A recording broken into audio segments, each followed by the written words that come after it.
अस्सलाम वालेकुम दोस्तों, मैं हूं असलम आलम और आप देख रहे हैं गल्फ़ एक्सपर्ट।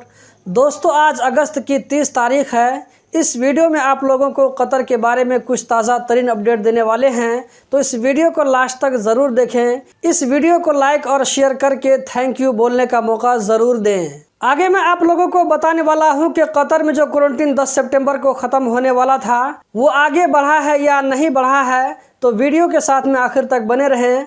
आज की वीडियो हम शुरू करते हैं। हमद मेडिकल कॉरपोरेशन ने ऑनलाइन अपॉइंटमेंट रेफरल सिस्टम को शुरू करने का ऐलान किया है। इससे वो पेशेंट फ़ायदा उठा सकते हैं जिनको प्राइवेट क्लिनिक में आगे के लिए रेफर कर दिया गया हो। तो ऐसे पेशेंट हमद मेडिकल कॉरपोरेशन की खास सर्विस को लेने के लिए ऑनलाइन अपॉइंटमेंट रेफरल सिस्टम को यूज़ कर सकते हैं। प्राइमरी हेल्थ केयर कॉरपोरेशन ने सलाल हेल्थ सेंटर में 24 घंटे बच्चों के लिए अर्जेंट केयर सर्विस को शुरू किया है। मैजर और रुवैस के बाद ये तीसरा हेल्थ सेंटर है जहां पर 24 घंटे फौरी तौर पर बच्चों को मदद दी जाएगी। 18 साल तक के बच्चे यहां से सर्विस ले सकते हैं। अभी जो मैं वीडियो बना रहा हूं, आज 30 अगस्त 2022 है। अभी तक सिस्टम में 10 सितंबर तक ही क्वारंटीन दिखा रहा है। देखना बाकी है कि क्वारंटीन को आगे बढ़ाया जाता है या नहीं बढ़ाया जाता है। मेरे ख्याल से क्वारंटीन सितंबर के लास्ट तक भी किया जा सकता है, क्योंकि अभी भी कतर में कोरोना का जो डेली केस है वो 500 और 600 के बीच में आता है,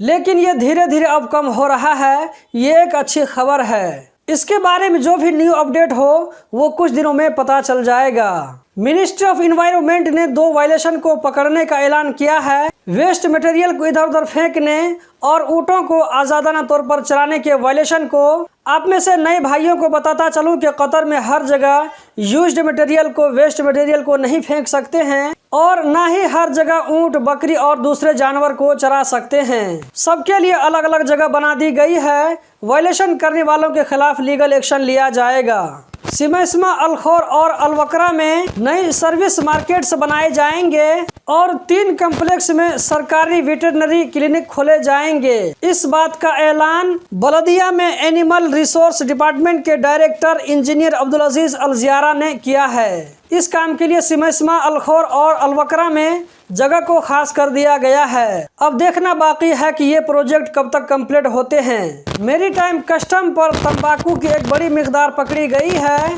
जिसको किचन में यूज होने वाले सामान के साथ छुपा करके रखा गया था, जिसका वजन 696.74 किलोग्राम बताया जा रहा है। लोग इस तरह के सामान को कतर लाने के लिए एक से एक टेक्निक यूज करते हैं, लेकिन हर बार वो पकड़ा जाता है। दोस्तों, आज की वीडियो में बस इतना ही। हम जल्द ही मिलते हैं किसी नए वीडियो में। इस वीडियो को लाइक करके आगे ज़रूर शेयर करें। वीडियो देखने का बहुत बहुत शुक्रिया।